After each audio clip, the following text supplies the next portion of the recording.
Turning our focus now on the higher education and training sector, Team South Africa has scooped 8 medals out of the 16 categories contested at the WorldSkills Africa Competition in Swakopmund, Namibia. The results were announced following a week-long and successful competition in which South Africa only participated in 14 of the 16 skills categories. Now, of the 10 countries that competed in the competition, South Africa walked away with half the number of medals, leaving the other half to be shared among the other 9 African countries.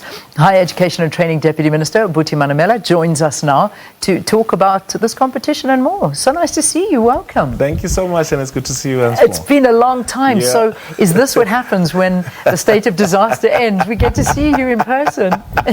Of course, yes. I think we're quite happy that now we can come to studio. So yeah, it is so nice. Yeah, thanks. It really is. But what's nicer than that is the fact that this World Skills competition. Tell me about it. I must say, this is one of the first times I'm hearing about it, even though it's probably been around for a while. But talk to us about this.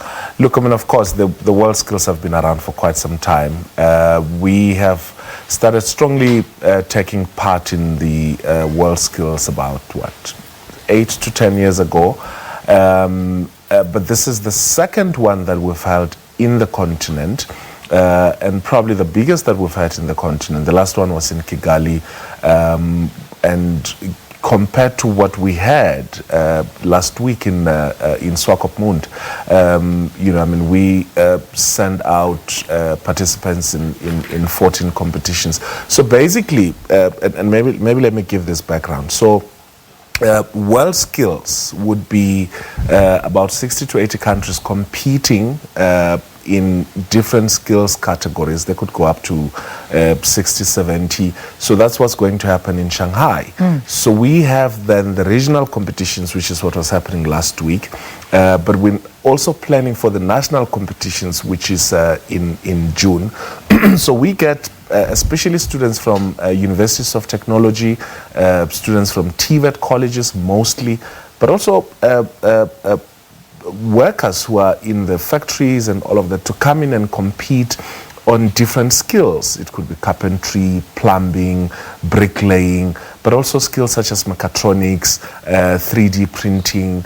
So it's a combination of what we refer to as traditional skills, but also future skills. So we were competing last week against 10 countries. From the continent, and in preparation for the WorldSkills that will be held later in the year. And we're quite excited with how our kids have performed in Namibia. So if you think Olympics, if you think World Cup in terms of soccer or cricket, so this is that kind of competition. I mean, you should have seen the excitement and the exhilaration amongst the competitors, but also the nerves that gets involved with just being part of the competition. So I can imagine. What kind of categories are we looking at when we talk about the skills, and we have one? What was it? 6 of the.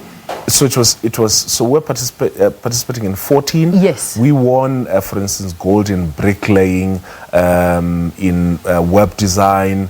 We won in what else? I think joinery. So I think the intention is to get our participants to go and showcase what is it that we're capable of as a country in the category of skills. But I think, for instance, our participants in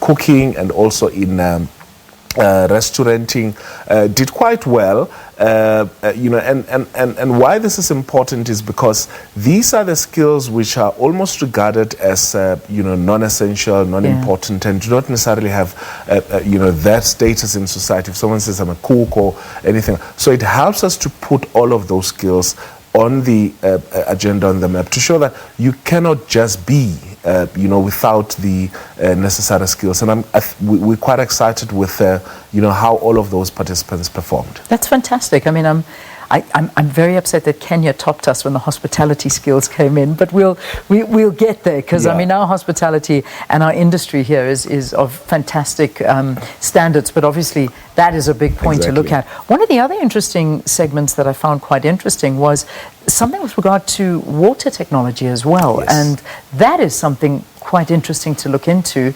And I imagine that is a skill that we need.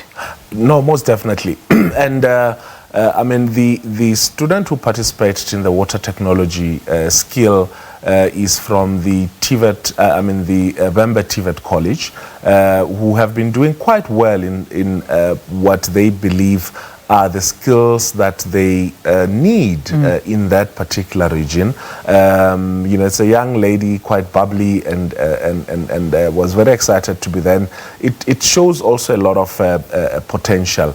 And I think what I also need to emphasize is the participation of industry. You know, what we always mourn about is the fact that what happens in our institutions of learning and what happens, and that there's a disconnect between what happens in our institutions of learning and also what happens in industry. So there is a cooperation between our institutions of learning and industry in preparing learners, but what it also helps us to do is to get the extent of development in terms of technology at industry level, and how we can integrate all of that into our curriculum. So the technology, for instance, that was used for the water technology skills is going to be quite helpful. It's some of the big companies that are here, some of them international, is going to help us quite a lot in getting our students, both at TVET colleges and at university, to be ready at the time when they have to go into the world of work. Well, I mean, you know, this is all fantastic accolades towards the youth and the skills that we're showcasing to the continent, and then, of course, as you say, once we reach the global stage. But we're always bemoaning the fact that we just have a lack of skills in the country. However, we're winning these competitions and looking good. But so where does the gap come in? So why is it that we can win competitions and yet we still have to import such scarce skills and much needed skills, as you're speaking about, into the country? Look, firstly, I think what the Department of Labour and Employment are doing in terms of ensuring that we get to absorb as much local skills as possible, I think is going to be very crucial. But secondly, we are experiencing an important transition. You know, at my time and probably at your time, which is not too long ago, a lot of young people aspired to be in a corner office wearing suits and ties, and that was somewhat the appealing job.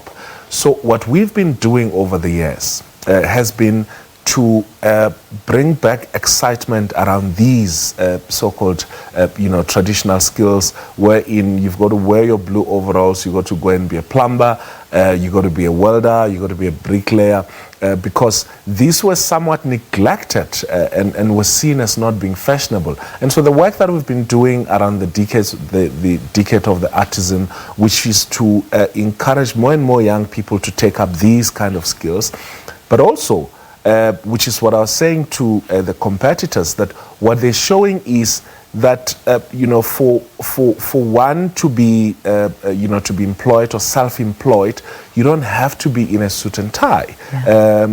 We've done comparisons in terms of earnings between plumbers, whom we now have in abundance because of the decades of the artisan program and many other skills, and it shows that artisans and much more than the different other skills. And we really want to encourage young people who are doing their matric or grade 12 to consider going to study in our TVET colleges and universities of technology. I know those have always been an afterthought, but these are the places where we have the skills that will prepare them to be work ready.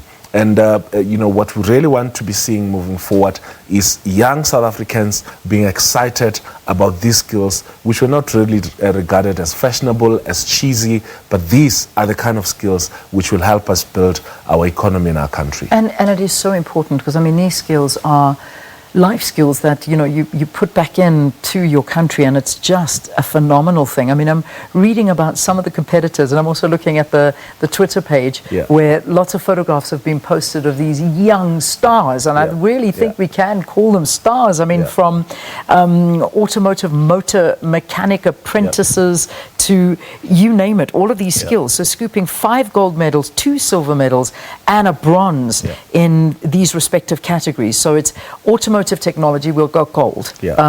Fashion technology, gold. Plumbing, gold. Hairdressing, gold. Mechatronics, silver. Cooking, silver. And web technology, bronze.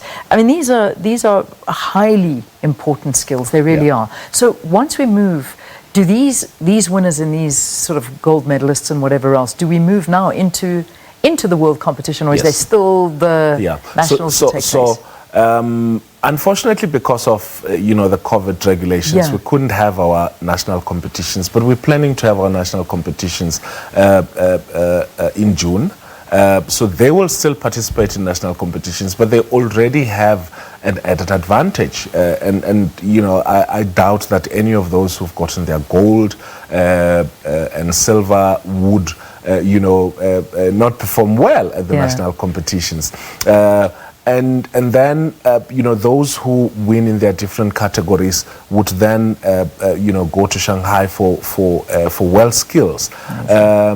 We are looking at participating at more than 40 of the skills at WorldSkills, and we're hoping that we'll do well. I mean, for the last 2 competitions, one in Kazan and one in Brazil, we didn't really do as well as we did in the regional competitions, but we think this will give us the necessary energy and oomph for us to do even much better. Fantastic. And when does it happen? Do we know dates as yet? So the Shanghai will be in October. In October. And the national competitions will be in June. Well, we need to invite these youngsters into the studio. We need to speak to them and inspire others to follow in their footsteps. Because as you say, there are so many options and employment paths that students can take. It's not just about going and getting, your degree in terms of what you do here, but it's how you use these that are so important, and that's what these guys are doing. That's an important point, because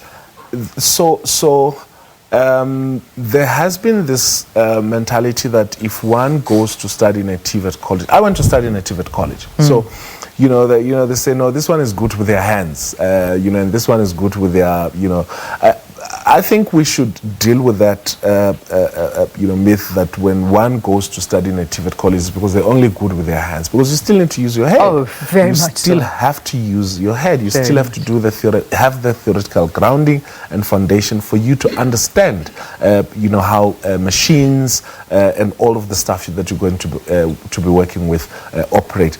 So when we do the national competitions, we really want you to be part of that. I think it will help us to give exposure not only to the skills that will be competing on in there, but also to encourage the rest of the other young people that this is the kind of careers that we could actually pursue and even compete at that level in terms of skills. So you can actually you can't enter now. I mean, well, you can't enter not for this year, but not for this year, but definitely yes, definitely for so the WorldSkills is every 2 years, which means the preparations thereof will be starting as soon as we're done with this year. Fantastic. And we will try and make sure that as much information as possible is available, so that we can unearth the potential that is out there and have more young people participating. And there's so many. There are so many. It's absolutely amazing. So let's leave it there for now. Congratulations to the WorldSkills team that went out and did exceptionally well for South Africa. So let's now watch them. October is where they go onto the global stage, and we'll see how South Africa goes in this skills challenge. So Higher Education and Training Deputy Minister Buti Manamela